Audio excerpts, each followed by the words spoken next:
muchas gracias por esta tarde que nos permites venir hasta este lugar para aprender tu palabra y porque a lo largo de los meses, Señor, has sostenido este grupo para reflexionar sobre lo que consideramos que es importante, y lo que consideramos que es importante es tu palabra. Donde quiera que la abramos, como quiera, Señor, siempre es oportuna, siempre es atinada, siempre es suficiente, y te pedimos que tú nos ayudes para este estudio de esta noche y que sea de beneficio para nuestra vida espiritual, nuestra conducta, nuestra fe, y también, Señor, para que tu nombre sea exaltado en este estudio.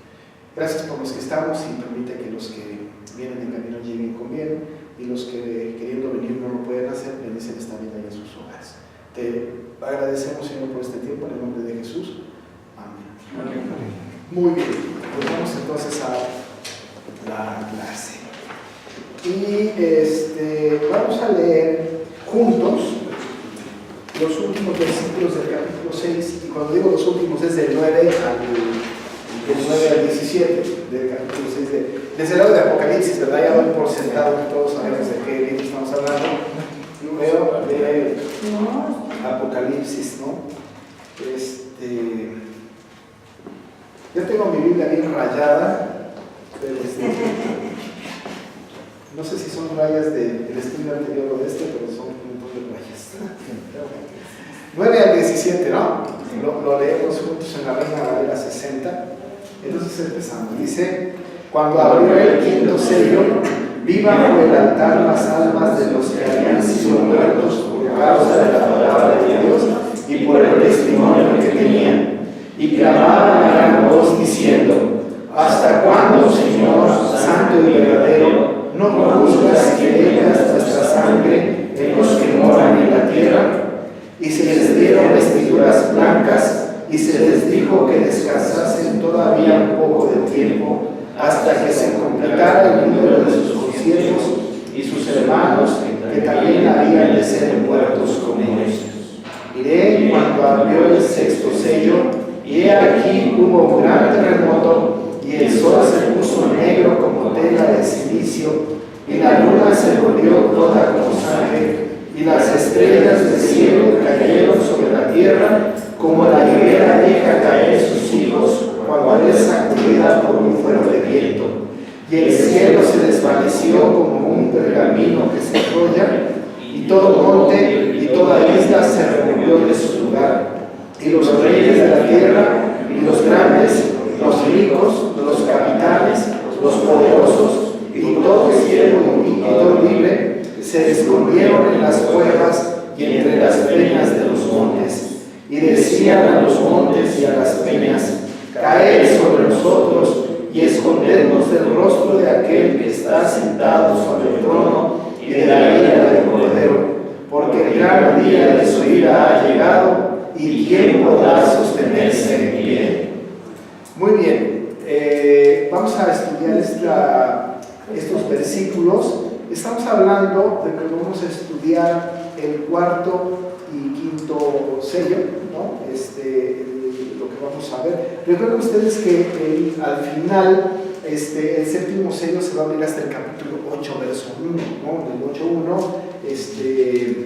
vemos el otro sello, ¿no?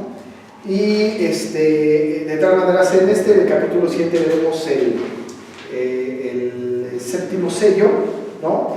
Más bien aquí vemos hasta aquí vemos el sexto, perdón, y ya hasta el final del versículo 8 vemos el sexto, ¿no? Ya vimos los 4 primeros, vamos a ver quinto y sexto, y después va a haber una especie de interludio, ¿no? En medio, el capítulo 7, que habla de los sextos 144. Dice, ya va a ser interesante porque vamos a ver este asunto tan multicitado, tan multicomentado de los 144,000 que manejan los testigos de Jehová, ¿no? Esta secta, y vamos a ver exactamente cuál es la verdad de las cosas, porque ellos tienen una versión bastante caprichosa y perversa de este texto, ¿no? Pero nosotros vamos a concentrarnos en lo que la palabra dice, y ahorita básicamente nos vamos a meter en el tema del capítulo 6, versículos 9 al 17, con el quinto y sexto sello, ¿no? Muy bien, entonces veremos esto. No sin antes, quería yo hacer una especie como de rapidísimo, ¿no? Para que no se nos olvide en el repaso, de dos o tres cositas, ¿no? Una es que podamos recordar, para que no se nos olvide, cuáles son las 7 iglesias a las cuales está dirigida esta profecía, las 7 iglesias, famosas 7 iglesias del Apocalipsis, las que están en Asia, esas las vamos a revisar. La otra cosa es que vamos también a recordar muy rápidamente, también de memoria, que nosotros tenemos que tenerlo, un poco las 12 tribus, no, eso va a ser un poco complicado porque sí, no quiero ser tan exigente, un poco nada más la visión de la visión del capítulo 4, si no a detalle que podamos ser capaces de distinguirla desde el centro, mero centro, ¿no? Del que está sentado en el trono, y en esta expansión hasta el punto del último nivel. Y la tercera cosa que vamos a recordar es los 4 seres vivientes y su apariencia. 3 cosas, como si fuera examen, ¿verdad? 3 cosas muy sencillas que las vamos a recordar, porque si no las recordamos se olvida, ¿no? Lo que no se recuerda con frecuencia se va olvidando, y lo que no quiero es que se nos olviden estas cosas, ¿no? Así que vamos a recordar y vamos a mostrarle a nuestra hermana Maggie, que se acaba de integrar hace unos jueves atrás, cómo nos sabemos de memoria estas cosas, ¿no? Para que también las aprendan, ¿no? Y vamos a hacerlo de manera voluntaria, ¿no? Sin usar la Biblia, ¿no? Sin la Biblia en la mano, voluntariamente nos van a decir las 3 cosas, una por una, ¿no? ¿Quién quisiera recordarnos en orden las iglesias, de las 7 iglesias que están en Asia, Salvador? A ver, ya, Chava, pues, en orden. Éfeso, Esmirna, Pérgamo, Tiatira, Sardis, Filadelfia, lo que sea. Ok. Muy bien. Pero vas a ver. La hermana Elia al revés nos va a decir. No. Sí puede. La Odisea, Filadelfia,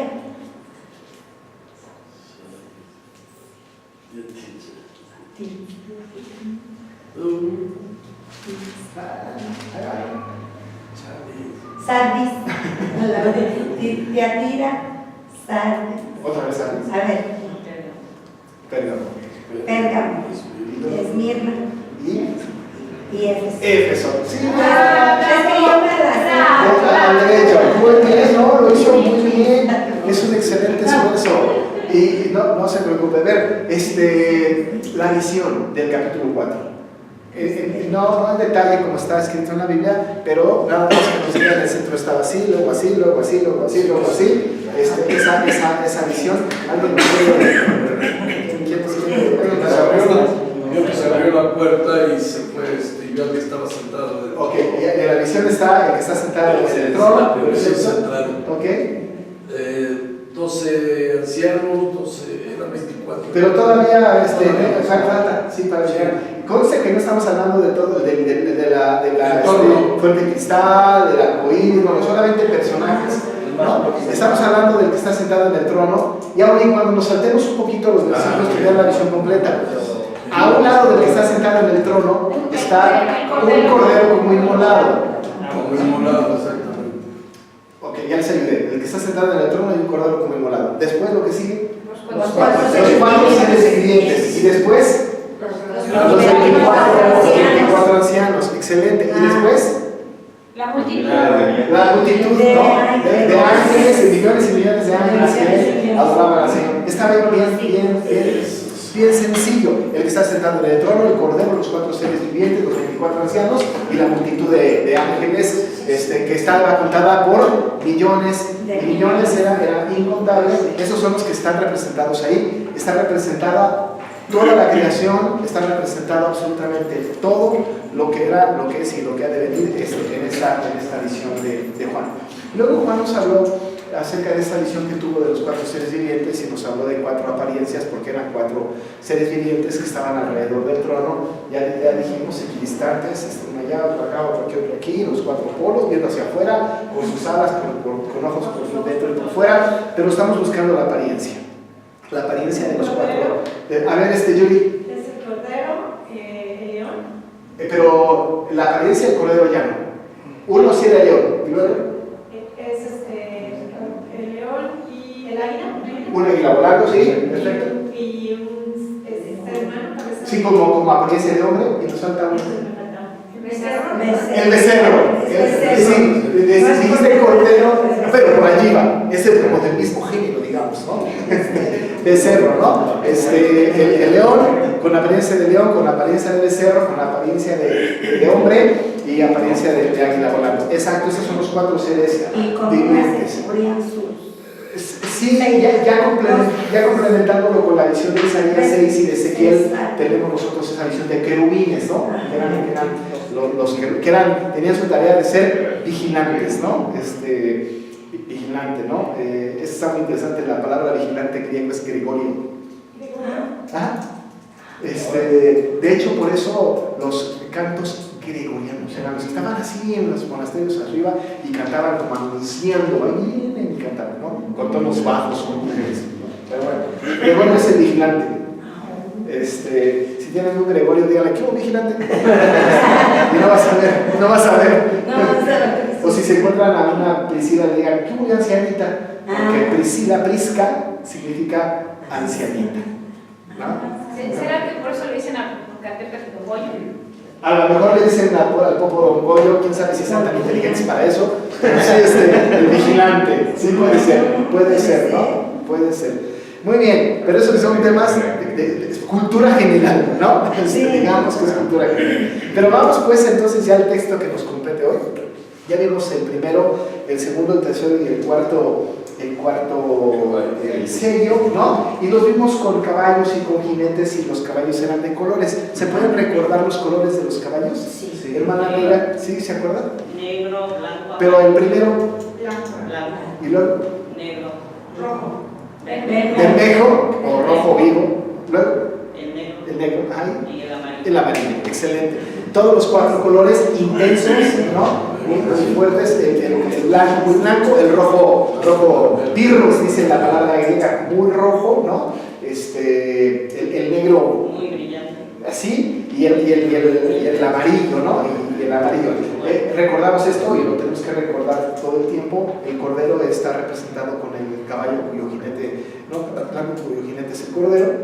Hablamos del pigros o del caballo bermejo, ¿no? Que era la guerra, ¿no? Si ustedes lo recuerdan. Luego hablamos del caballo negro, que era la hambruna, ¿no? Que hablábamos de esta imagen interesante de 2 libras de trigo por un denario y 6 libras de cebada por un denario, y el caballo amarillo que representa la muerte, ¿no? Va ascendiendo del cordero a la muerte. Dijimos que el cordero sale primero, el caballo blanco garantiza que salió venciendo y para vencer, garantiza la victoria de todos los creyentes, y esto está muy halagador, muy alentador, a pesar de las calamidades que están adelante, ¿no? Como la guerra, la hambruna y la muerte, que son grandes calamidades que se pasarán, pero tenemos la victoria del caballo blanco. Esa imagen está hermosa. Tenemos al cordero, que es el único digno de desatar los sellos. Está cerca del que está sentado en el trono, estira la mano, toma los sellos, los va abriendo. Este es Jesucristo, el mismísimo cordero. Pastor, Sí, mi madre. y el jinete del caballo blanco, Sí. ¿sí es Jesús? Es el cordero, sí. En hebreo, en la Biblia hebrea dice Yeshua. Sí. No sé. En realidad no sé. Porque no hay Biblia hebrea para Apocalipsis. Apocalipsis es escrito en griego, ¿no? En hebreo es el Antiguo Testamento. En el Nuevo Testamento no está la palabra cordero, ni Jesús, ni nada. Dice caballo blanco. Es una imagen. Lo único es que esto está representando a, ¿no? Y además lo vimos en Apocalipsis 20, ¿no? Que hablaba de este tema también. Pero en el idioma original griego no aparece la palabra Yeshua, porque está escrito en griego. Sí. Hebreo del Antiguo Testamento, ¿no? En el Nuevo Testamento. Si lo menciona con nombre. ¿Perdón? Si lo mencionara lo mencionaría como nombre, ¿no? Exactamente, ¿no? Pero no es así, ¿no? Hay la tendencia de pensar que la Biblia es para los hebreos, ¿no? Y que quizá toda la Biblia hay alguna idea de que está escrita en hebreo, pero en realidad El Nuevo Testamento, después de la helenización del mundo de su tiempo, ¿no?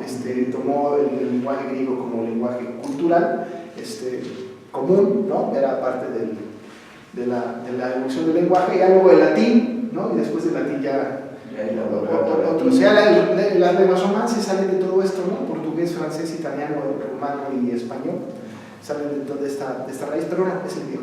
Pero iba a decir algo, hermano, aquí. Sí. ¿Y cómo se le llamaba Jesús en griego? ¿Cómo le decían? Jesús. Jesús. Les voy a decir, me salió la pregunta. Sí.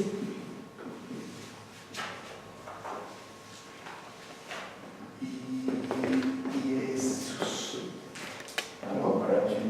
Esta es una idiota, ¿no? Jesús. Christus Jesús, ¿no? Cristo Jesús.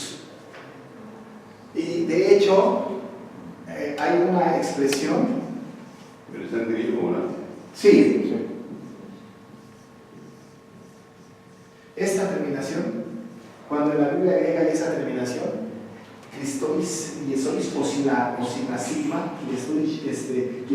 estos dos, como coinciden, estos son casos en el asunto del griego. Cuando los dos coinciden, la traducción es Jesucristo. Cuando los dos coinciden. Si no coincidieran, si dijera, por ejemplo, Cristo y Esois, si fuera así, con dos casos diferentes, la traducción es Cristo Jesús. Depende de cómo está escrito, es como se traduce en el español. Pero bueno, no es clase de griego, ¿verdad? Pero sería bueno, ¿no?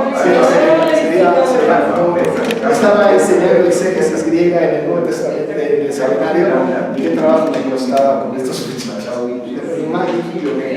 Lo pregunto porque estuve escuchando un rabino que es mesiánico, pero él decía tres cosas por las que los cristianos no estaban de acuerdo que estaban con los mesiánicos.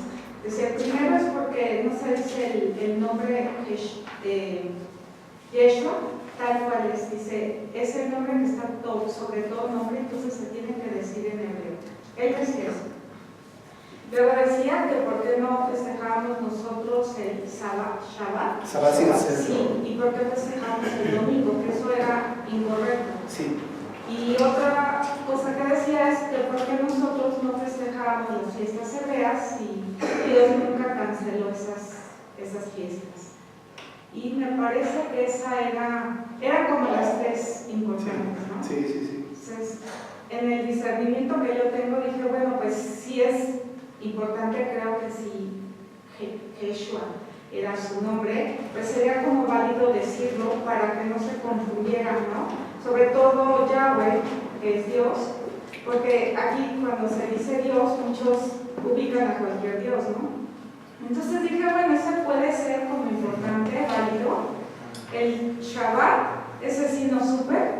Sí, ¿Por qué no respetamos ese día? Sí, y sí decía así un poquito despectivo, sí decía ahí su dominguito. Y yo dije, bueno, realmente ahí sí no sé. Y la otra, ¿por qué no hacemos las fiestas hebreas? Yo decía, bueno, porque jamás tampoco Dios dijo que nosotros festejáramos esas fiestas y esas son hebreas, entonces eso les corresponde a ustedes. Es como si yo festejo la libertad de Rusia, pues sería un poco incoherente, ¿no? Ajá. O sea, Okay. ahí yo sí dije, no Sí, me parece. qué bueno. Voy a dar las respuestas a cada una muy rápido para entrar a la clase.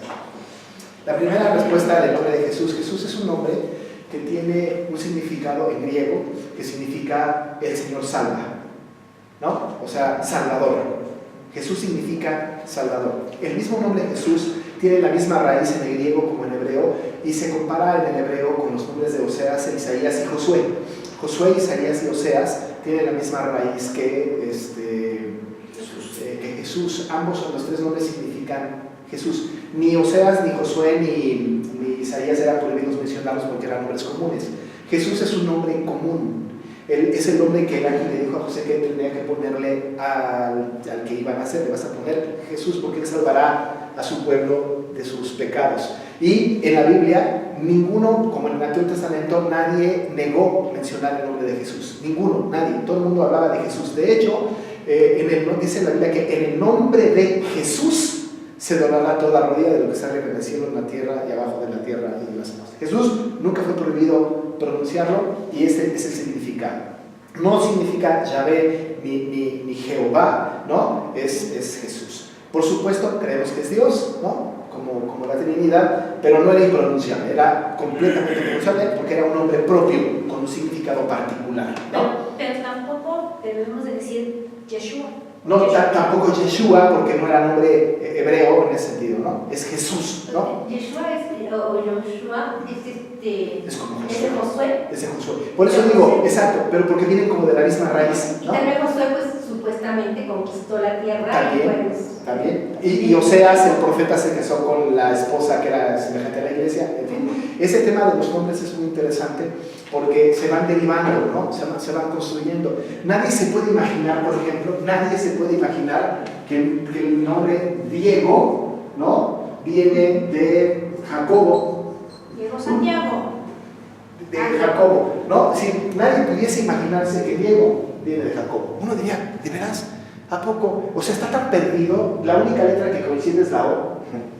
De ahí afuera no hay nada. Pero el asunto de la derivación de los nombres es que, como ya hemos mencionado, Jacobo era Sant Jacob, ¿se acuerdan, no? Sí. Sant Jacob.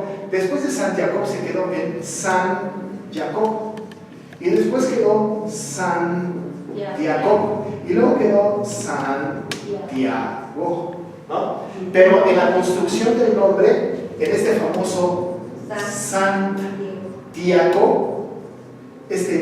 Diaco, de ahí viene la palabra Diego, ¿no? Sé que qué cosa tan rara, pero Diego tiene como inicio de su nombre, de Jacobo, después de Santiago y luego Santiago, Diego. O sea, del Tiago viene el Diego. Ajá. Y con los nombres en el griego y en el hebreo también, ¿no? Se va construyendo una gran cantidad de extensiones, se divide, se va construyendo nombres. En la antigüedad, los hebreos tenían por costumbre ponerles a sus hijos como son sus padres. Por ejemplo, Bar Jesús, Bar o Ben significan hijo de, ¿no? Bartimeo, tenemos un nombre, ¿no? Bartimeo era el hijo de Timeo.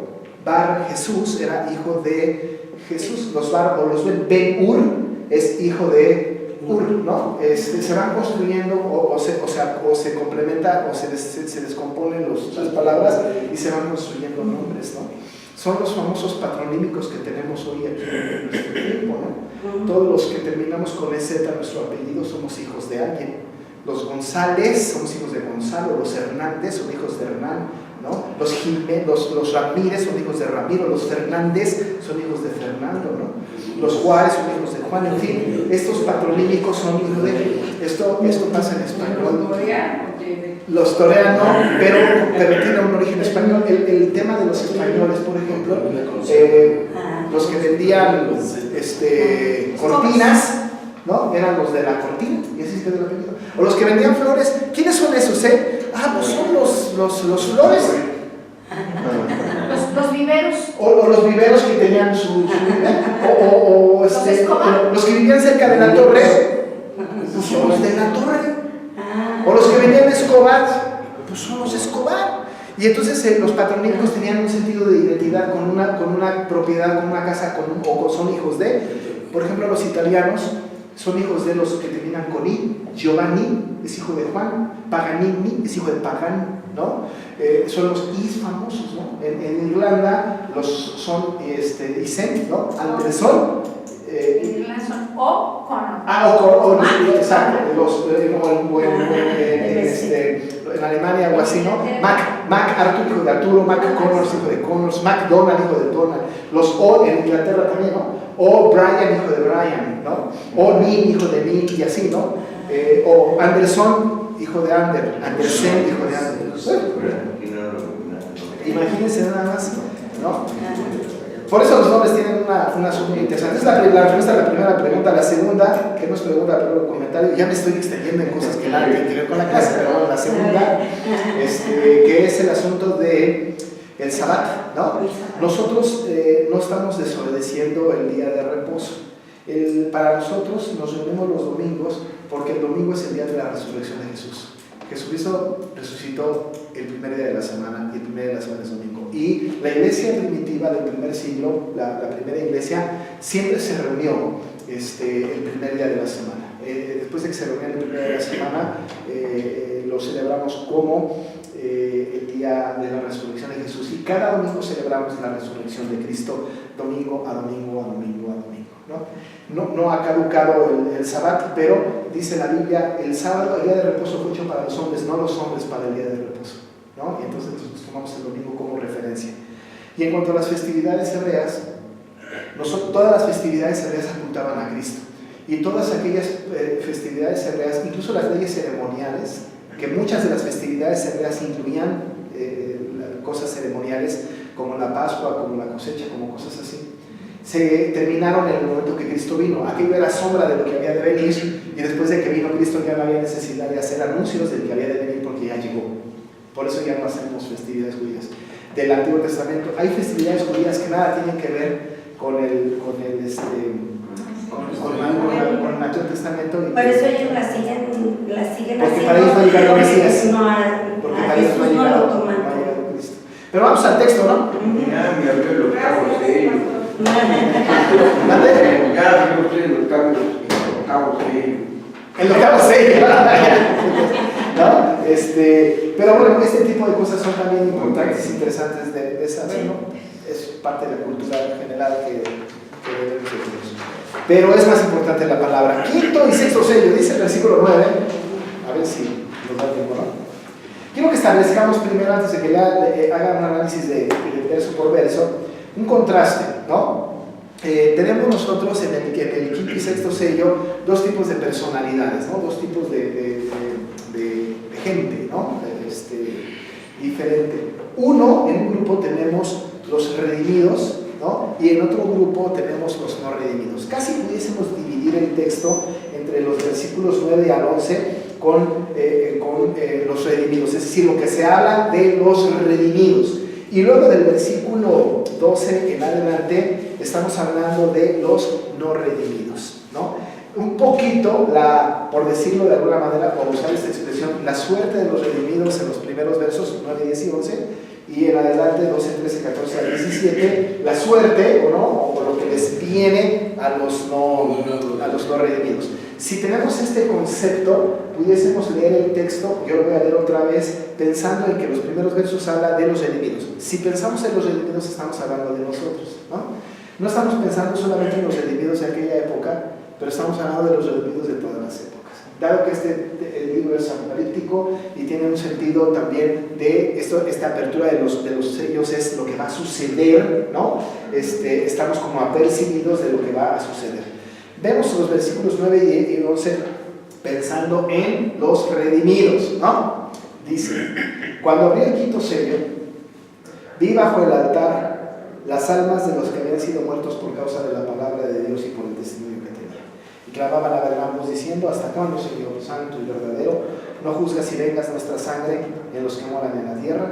Y se les dieron vestiduras blancas y se les dijo que descansasen todavía un poco de tiempo hasta que se completara el número de los conciervos y sus hermanos que también habían de ser muertos como ellos. Esto es los redimidos. Un poco los que estaban en aquella época y los que vienen después hasta la venida de Cristo, dado que nosotros somos parte de aquellos redimidos que no hemos muerto todavía, ¿no? Y que nos vamos a reunir un día allá en el Señor. Nosotros tenemos ya la suerte echada, y por decir suerte, no hay suerte para nosotros, desde luego, es una expresión nada más, pero ya tenemos nuestro destino eterno y tenemos nuestra condición perfecta. Esta es los redimidos. Está padre la visión, ¿no? Porque estamos en la presencia del Señor y tenemos un padecimiento a causa de la palabra y por el testimonio y por nuestro testimonio. Pero luego viene la de los no redimidos, ¿no? La de los no redimidos está un poco de espantar, ¿no? Dice, por ejemplo, miré cuando abrió el sexto sello, terrible sexto sello, y aquí de Juan hubo un gran terremoto, el sol se puso negro como tela de silicio, la luna se volvió toda como sangre, las estrellas del cielo cayeron sobre la tierra, como la higuera deja caer sus higos cuando se sacudían por un fuerte viento. El cielo se desvaneció como un pergamino que se enrolla, y todo monte y toda isla se removieron de su lugar. Y los reyes de la tierra, y los grandes, los ricos, los capitanes, los poderosos, y todo siervo y todo libre, se escondieron en las cuevas y entre las peñas de los montes. Y decían a los montes y a las peñas: caed sobre nosotros y escondernos del rostro de aquel que está sentado sobre el trono y de la ira del Cordero, porque el gran día de su ira ha llegado, y quién podrá sostenerse en pie. Eso es para los no redimidos. Tenemos pues dos escenarios, ¿no? Un escenario del quinto sello, que es el escenario de los redimidos, que ciertamente es esperanzador, aunque tiene su grado de muertos por el testimonio de la palabra, o su testimonio a causa de la palabra. Y tenemos la última parte, que es para los no redimidos, lo cual es un escenario devastador, de horror, ¿no? De horror. Y ahorita voy a explicar por qué es verdaderamente de horror.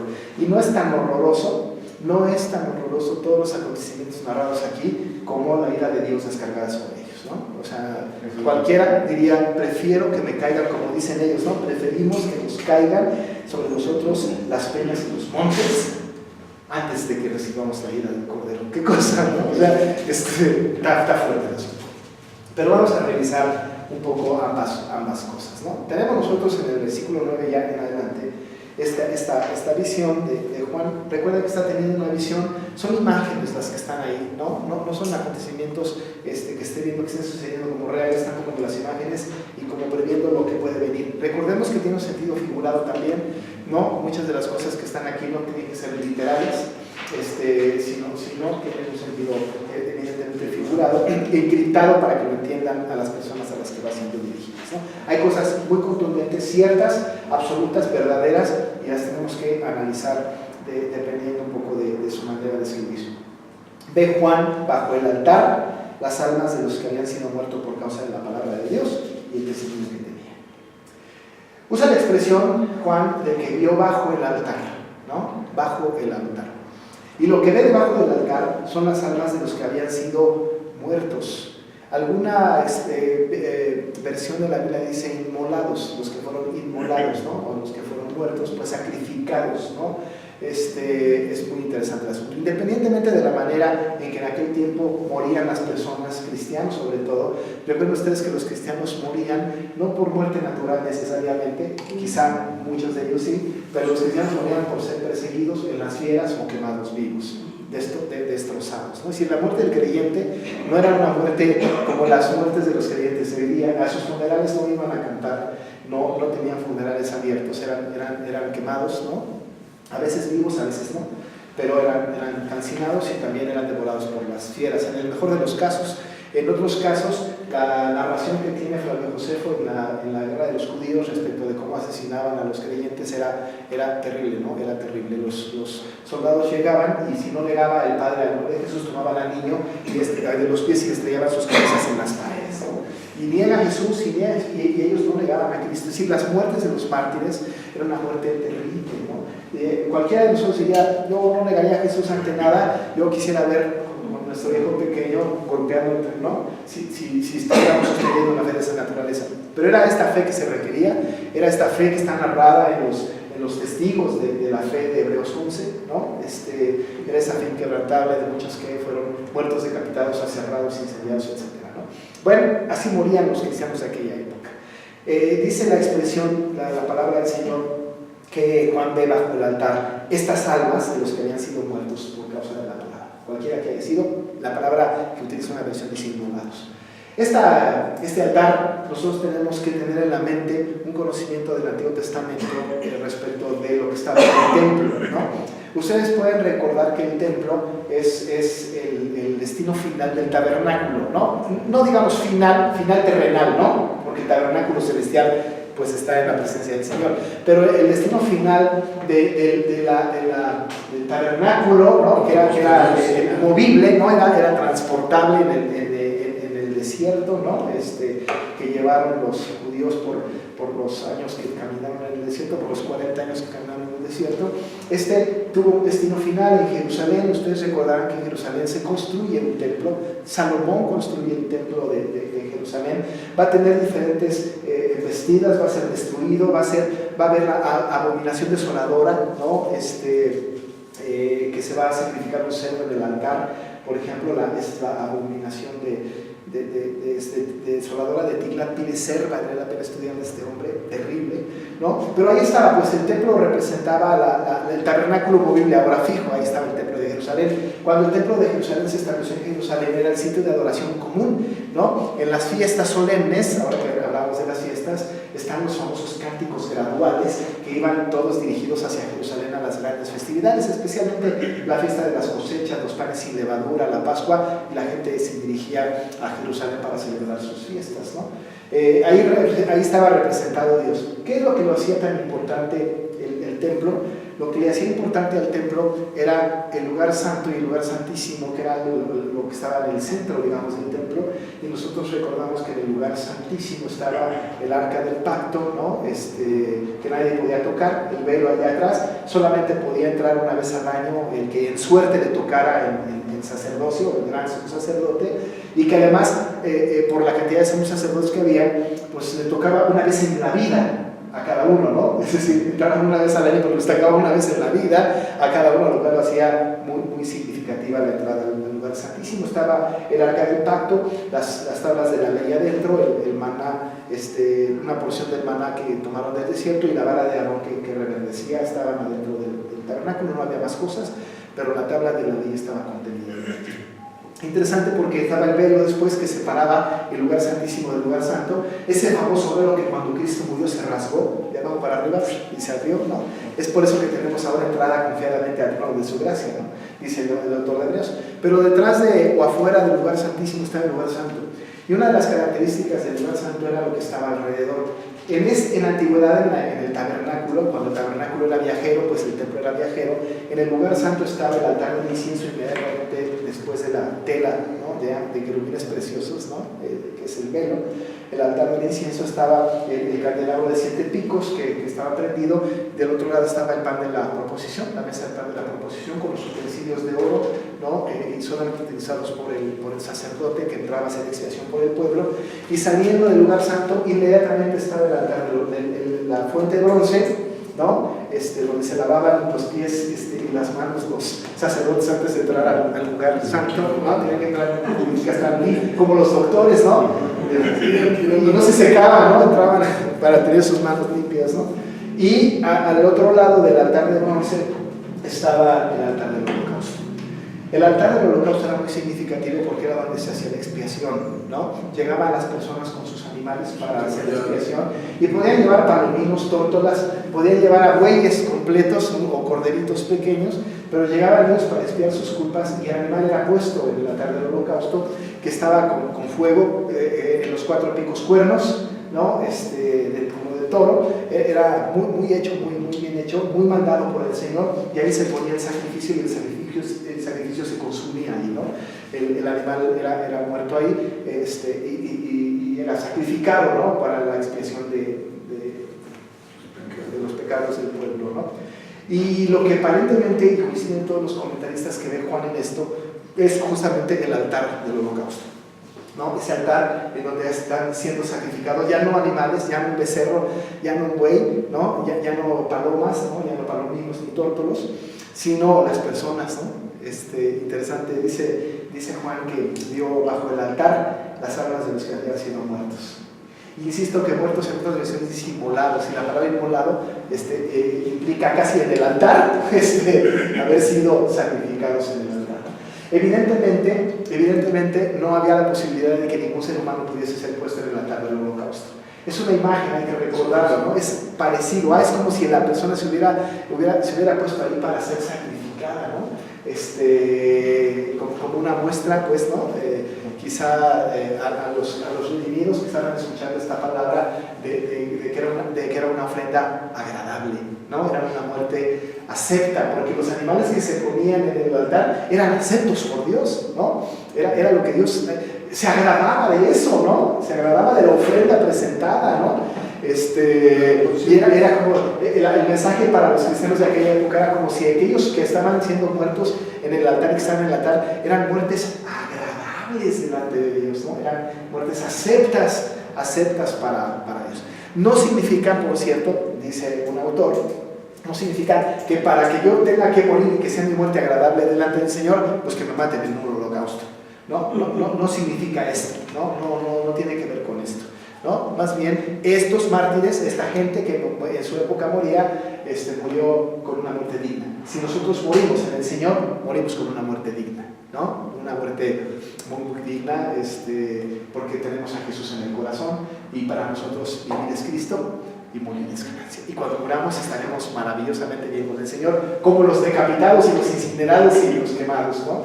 Es una muerte digna. Pero lo que está viendo Juan y que le está transmitiendo pues al pueblo, a la gente a la que está dirigida, a las 7 iglesias, es esta imagen fuerte, ¿no? De estos muertos que estaban bajo el altar y que estaban muertos a causa de la palabra. ¿Por qué los vio así? ¿No? ¿Por qué los contempló? Por 2 razones.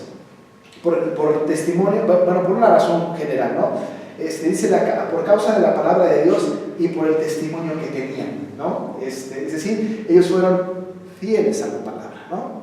Fueron leales a la palabra. Por encima de su propia seguridad, los creyentes son y fueron fieles a la palabra, ¿no? Nosotros podemos y debemos ser fieles a la palabra y dar testimonio de la palabra. Esos son los redimidos. Y estaban muriendo así, ¿no? En esta condición, ¿no? Y luego lo que sigue es más interesante, bueno, tan interesante como lo anterior en el versículo 10, porque estos que estaban en el altar hablaban, ¿no? Estaban muertos pero hablaban, ¿no? Por eso insisto que es un tema de imagen, de lenguaje figurado, ¿no? Los muertos no hablan, ¿no? El domingo pasado hablé de esto, de los muertos vivientes, ¿no? Pero bueno, los muertos no hablan. Pero aquí dice que cuando vio esto, estos que estaban muertos, que habían sido muertos, ¿no? Clamaban a gran voz, ¿no? Además hasta gritaban. Y aparentemente ven pues a estos que están muertos, ¿no? A causa de la palabra de Dios y de su testimonio, hablando y diciendo algo. Dicen, ¿hasta cuándo? Seguramente dirigido al que está sentado en el trono o al Cordero, ¿no? Le dicen, ¿hasta cuándo, Señor, santo y verdadero, no juzgas y vengas nuestra sangre con los que moran en la tierra? Esto tenemos que ir estudiando con mucho cuidado para no caer en errores que pudiesen ser serios, ¿no? En nuestra interpretación del texto. La primera cosa que nosotros notamos aquí es la distinción que le dan estos muertos al Cordero o al que está sentado en el trono. La palabra Señor, aquí en mayúscula, yo no sé si la tienen ustedes en mayúscula. En el idioma griego, en el original, esta palabra normalmente, ya que estamos con el griego, ¿verdad? Normalmente la palabra Señor viene traducida de una expresión que es Kyrios, ¿no? Kyrios es Señor. Cuando se traduce, cuando en el griego hay Kyrios, se traduce como Señor. Pero algo interesante, esta palabra en el griego, y ustedes la pueden buscar en algún léxico griego, es esta.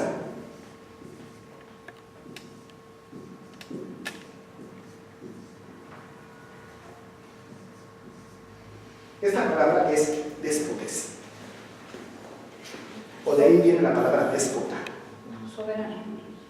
Soberano.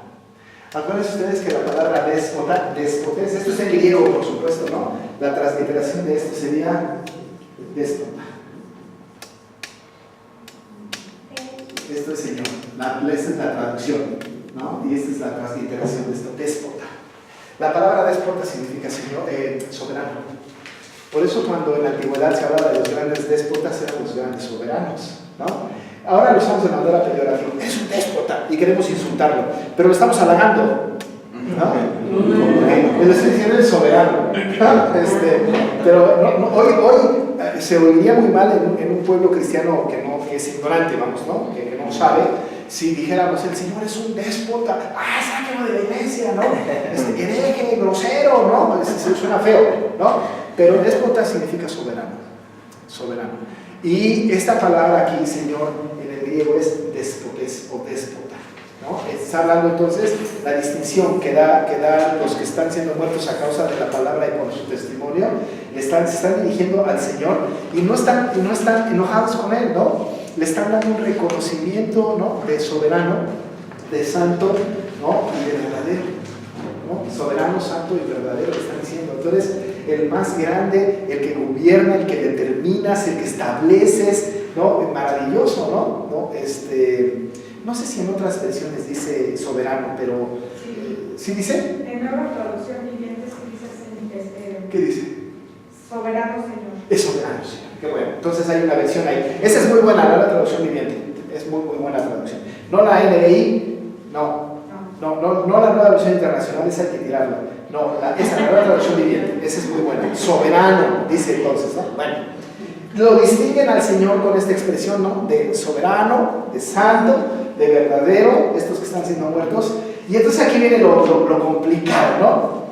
¿Hasta cuándo? Es como si le pusieran un ultimátum al Señor, ¿no? A ver, ¿hasta cuándo? Es como cuando le decimos a los hijos, oye, ya te dije que lavaras esos trastes, ¿hasta cuándo? ¿Qué tiene que pasar, no? Pues ya se enojó mamá a lavar, ¿no? ¿Hasta cuándo, no? Es una manera de reclamo, ¿cierto? Parece que es un reclamo que le está diciendo estos que están muertos por el testimonio y la palabra, a causa de la palabra, le están dirigiendo al soberano, Señor verdadero, ¿hasta cuándo? Le están poniendo un ultimátum, le están reclamando estas personas a este Dios soberano que sabe lo que hace, ¿hasta cuándo? ¿No? Y le dice, ¿hasta cuándo no juzgas y vengas nuestra sangre en los que moran en la tierra? Es como si dijeran, Señor, que nuestra muerte valga de algo, ¿no? Ya, haz venganza. Vénganos, ¿no? ¿Cuándo? ¿Qué tiene que pasar para que eso suceda? Si no tenemos cuidado, nosotros podemos interpretar este texto como una exigencia para con Dios de pedirle cuentas al Señor y que nos dé fechas, ¿no? A ver, Señor, necesitamos que nos digas ya, ¿cuándo? Además he sufrido mucho, ¿no? Merezco venganza. Pero eso está fuera del contexto de la Biblia. En la Biblia de ninguna manera se habla de venganza. No nosotros. Nosotros no somos quienes vengamos absolutamente nada. Lo que nos ha pasado y lo que les ha pasado a estos es completa y absolutamente justo, ¿no? Es justo porque la paga de pecado es muerte. Es lo que merecemos los seres humanos. No hay manera de que nosotros le podamos pedir cuentas a Dios de cualquier cosa. No le podemos decir, Señor, ¿por qué? ¿Por qué no haces así asado? Porque yo he sido bueno, maravilloso. Es más, mi mayor acto fue haber creído en ti, ¿no? Tómamelo en cuenta, ¿no? Es decir, te estoy reclamando pues mis derechos, ¿no? No existe en la Biblia ninguna cuestión de estas. Al contrario. Lo que aparece en la Escritura, aparece es todo lo contrario, lo cual hace a la Biblia contracultura, ¿no? Contracultura. Hay un pasaje que nos muestra cómo verdaderamente de nosotros se pide lo contrario, y es el famosísimo capítulo 12 de Romanos, ¿no? El famosísimo, ¿no?, capítulo 12 de Romanos. Les voy a leer más bien cuál es la actitud del creyente ante las adversidades. Dice Romanos 12, versículo 14 en adelante.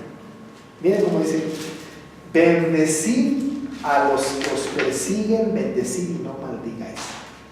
Gozaos con los que se gozan, llorad con los que lloran. Unánimes entre vosotros, no altivos, sino asociándoos con los humildes. No seáis sabios en vuestra propia opinión. No paguéis a nadie mal por mal, procurad lo bueno delante de todos los hombres. Si es posible, en cuanto dependa de vosotros, estar en paz con todos los hombres. Y esto: no os venguéis vosotros mismos, amados míos, sino dejad lugar a la ira de Dios, porque escrito está: mía es la venganza, yo pagaré, dice el Señor. Así que, si tu enemigo tuviere hambre, dale de comer; si tuviere sed, dale de beber, pues haciendo esto, ascuas de fuego amontonarás sobre su cabeza. No seas vencido de lo malo, sino vence con el bien el mal. Dice el texto, ¿no? No os venguéis vosotros mismos, amados míos, sino dejad lugar a la ira de Dios, porque escrito está: a mí es la venganza, yo pagaré, dice el Señor.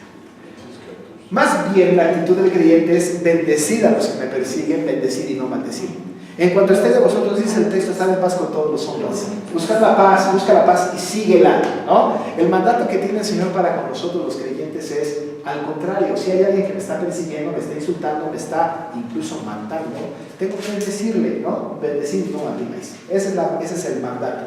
No hay venganza para el creyente, no os venguéis, dice la palabra, no hay venganza. Mía es la venganza, yo pagaré, dice el Señor. Si hay alguien que puede ejercer este juicio de venganza, es el Señor, porque se atenta, el que atenta contra el pueblo de Dios, atenta contra el Dios del pueblo, ¿no? Sí, es muy interesante.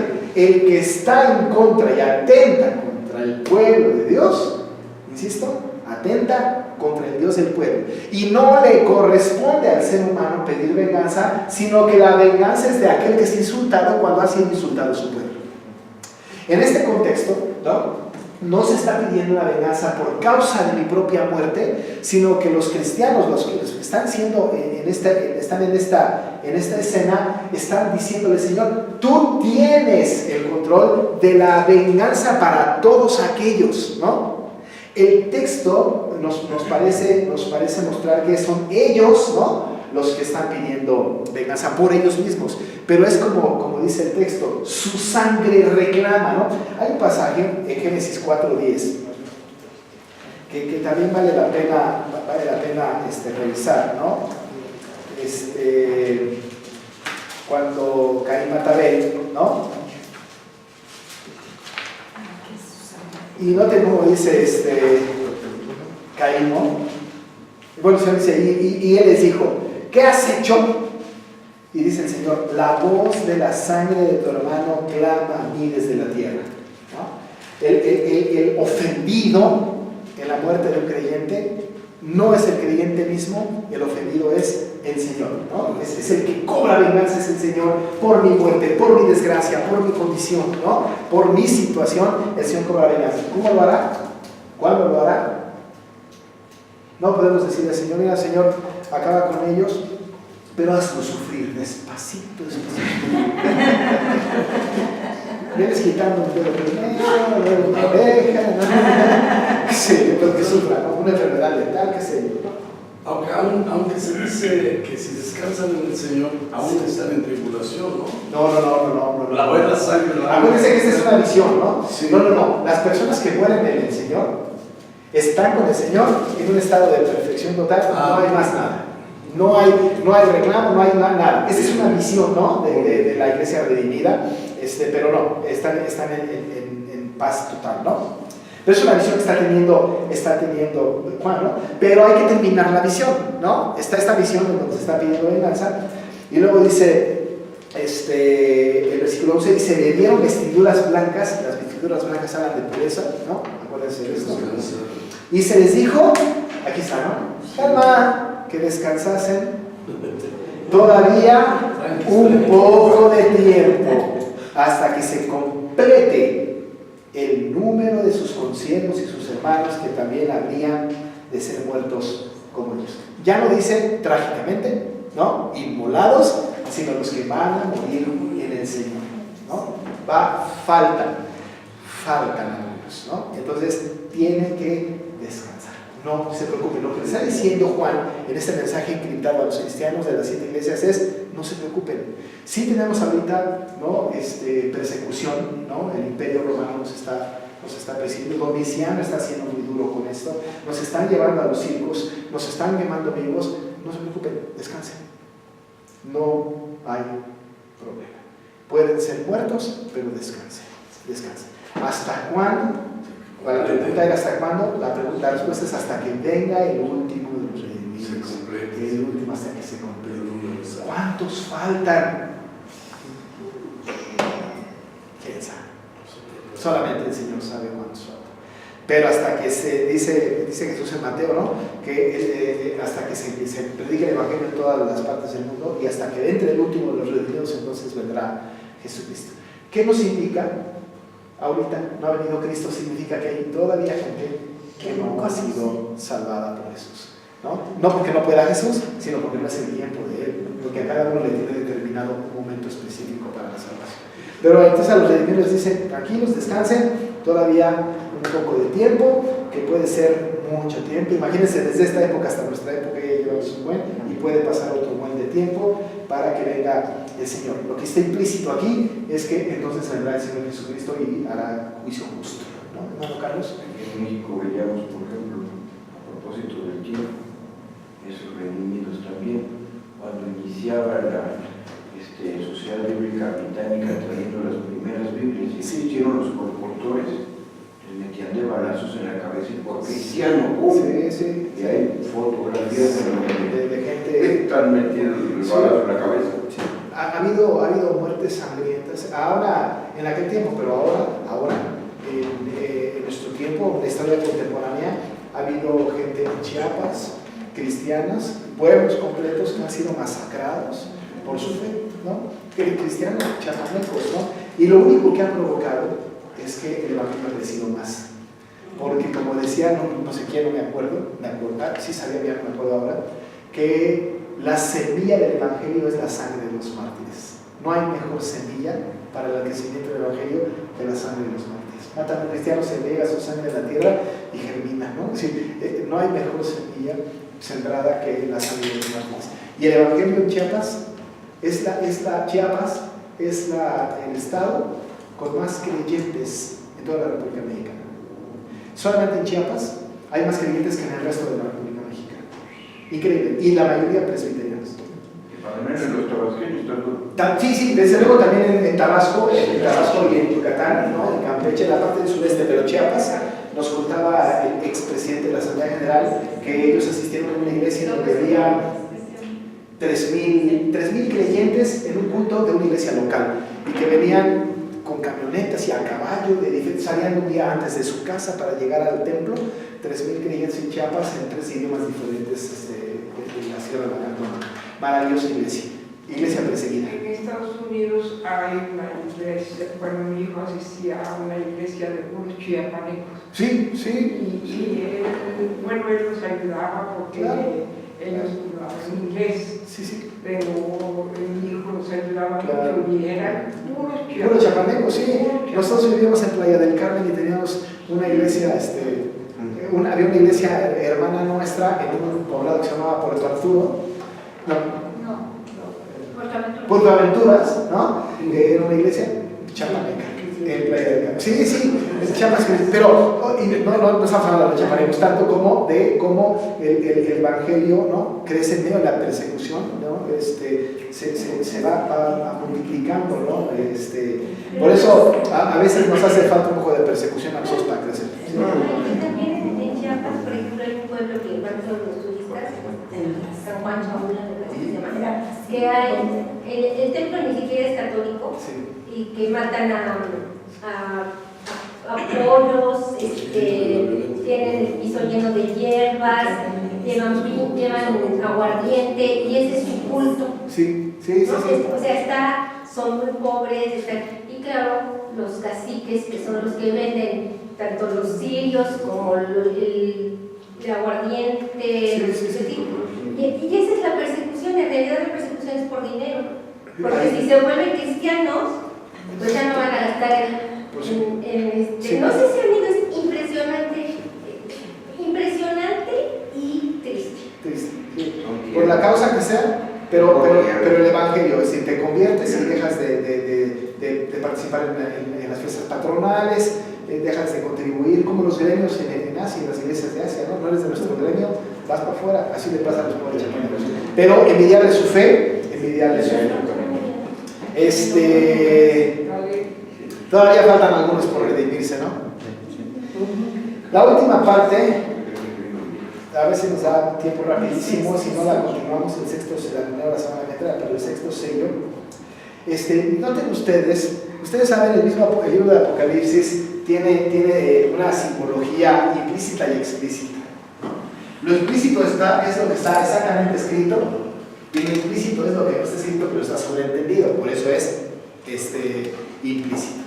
Nosotros sabemos que 6 y 6, y si ser demasiado tendencioso es el número de la bestia, ¿no? Vamos a ver. Por eso no nos gusta. Tampoco ni escribirlo ni verlo en todos lados significa que vámonos, no. Hay gente que le tiene miedo hasta el número, ¿no? Yo vivo una placa de un coche que tenía 666 y casi que nadie cristiano se quería poner atrás de ese carro, ese demonio, ¿no?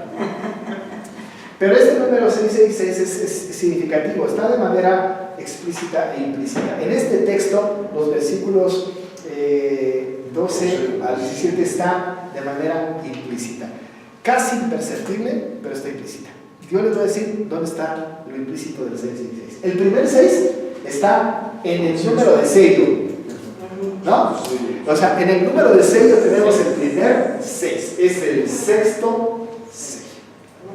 El otro 6 está en las 6 calamidades. Noten ustedes, las voy a contar.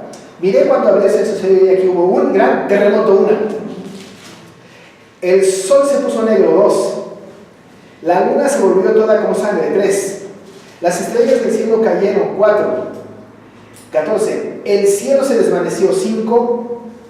Todo monte, 6. Y todo monte y toda isla se devolvieron de su lugar, 6. Ese es el siguiente ciclo 6, que es el segundo 6, digamos, ¿no?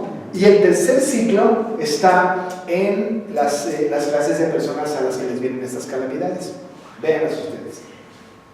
Dice el versículo 5: los reyes de la tierra, 1. Los grandes, 2.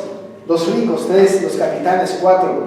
Los poderosos, 5. Y este grupo de siervos y libres, 6. Son grupos de 6. En el idioma original es bastante más notable que siervos y libres están en un mismo grupo, y en el anterior montes e islas están en un solo grupo. Es decir, son grupos de 6. Está implícito el 666. Por cierto, estos son la suerte de los no redimidos, ¿no?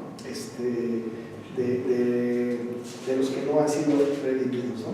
¿Qué les va a pasar a ellos? ¿O qué es la imagen que ve Juan? Quiero decirles otra vez que esto es una imagen, que esto es sentido figurado. Esto no sucederá con la magnitud con que nosotros nos podemos imaginar, ¿no? Les voy a decir por qué. Terremoto, no hay problema, sí nos pasa. Dijéramos nosotros, va a haber un gran terremoto, pero también tengo que decir que son cosas que se dan en un evento. No son un terremoto aisladamente, y luego las estrellas aisladamente, y luego el sol aisladamente. Todo se da en un solo momento. Es una visión que Juan está viendo en ese momento. No la vio a lo largo de 50 años, la vio en ese momento. Nosotros a veces, en una mala interpretación de la palabra, hay un terremoto y decimos, ya se está acabando el mundo.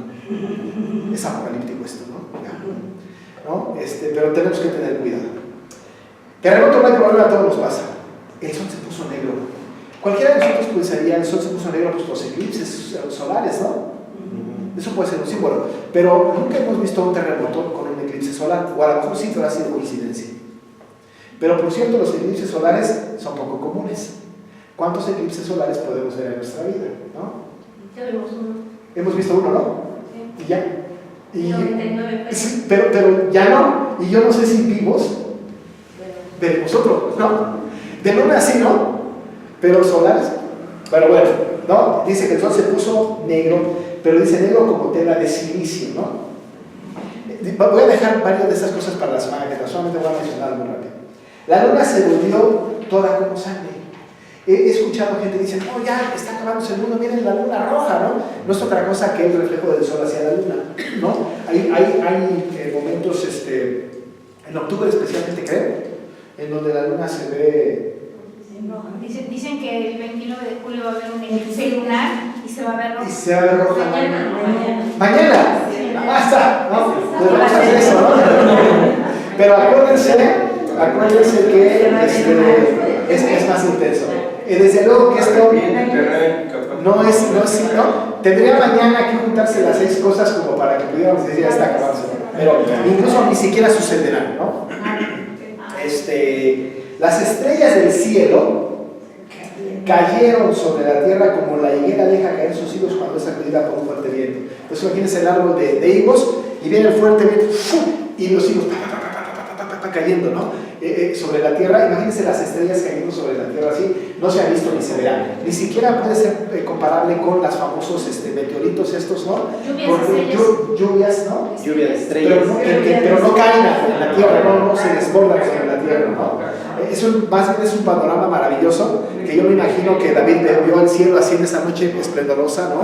Él dijo, cuando veo los cielos obra de tus dedos, la luna y las estrellas que tú formaste, digo, ¿qué es el hombre para que tengas de memoria, o el hijo del hombre para que lo visites, ¿no? Yo creo que esa lluvia de estrellas la de y dijo, ¡wow, Señor! Mucho te has engrandecido, ¿no? Pero la lluvia de estrellas, las estrellas cayendo del cielo, el cielo se desvaneció como un pergamino. Imagínense al cielo como un pergamino enrollándose, como si fuera un gran cuadro de un pintor. Ya me lo voy a llevar y lo enredé, ¿no? Imagínense, eso no va a suceder. Y todo monte y toda isla se removieron de su lugar, ¿no? Quizá ni siquiera bajo la teoría de la separación de los continentes esto pueda ser posible hoy día, ¿no? Entonces son imágenes de cosas terribles. Lo que está pintando Juan es qué devastador será, ¿no? Qué devastador será, ¿no? Y lo van a vivir los reyes de la tierra, los grandes, los ricos, los capitanes, los poderosos, los ciegos y los libres.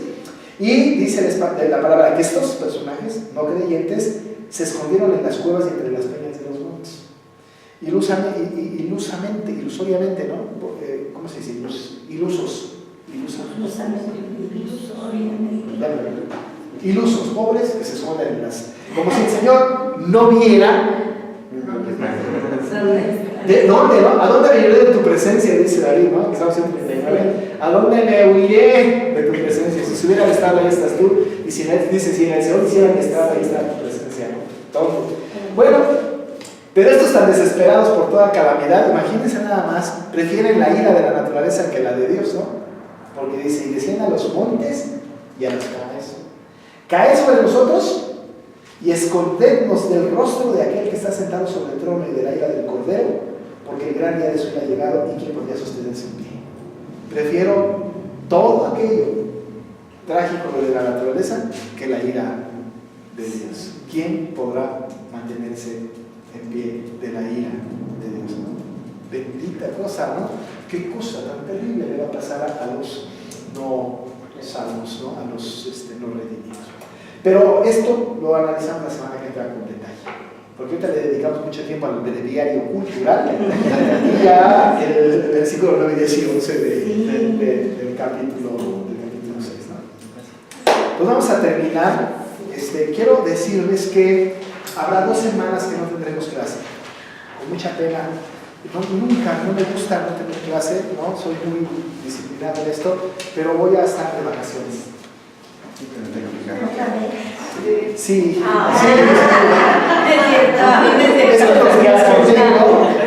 Los dividí en dos. De vacaciones. Y como digo, no las merezco, pero sí las necesito. Pero se casa mi hija y vienen familiares y voy a estar atendiendo. Voy a estar aquí, de hecho voy a estar los domingos de esas vacaciones predicando aquí. Sí, entonces el jueves de la primera semana de agosto y el jueves de la segunda semana de agosto. ¿Qué es el próximo? Entonces el tercero, no. Tienes razón, yo es el próximo jueves, sí. El próximo jueves acabando el tiempo. Sí. El próximo jueves es el otro jueves es 9. Sí, el 2 y el 9. Discúlpenme, pero si está ese día 2, llegan mis padres y tengo que ir a Toluca al aeropuerto con ellos y ya con los papás enfrente la cosa se pone difícil. Y luego se casa mi hija y entonces 2 y 9.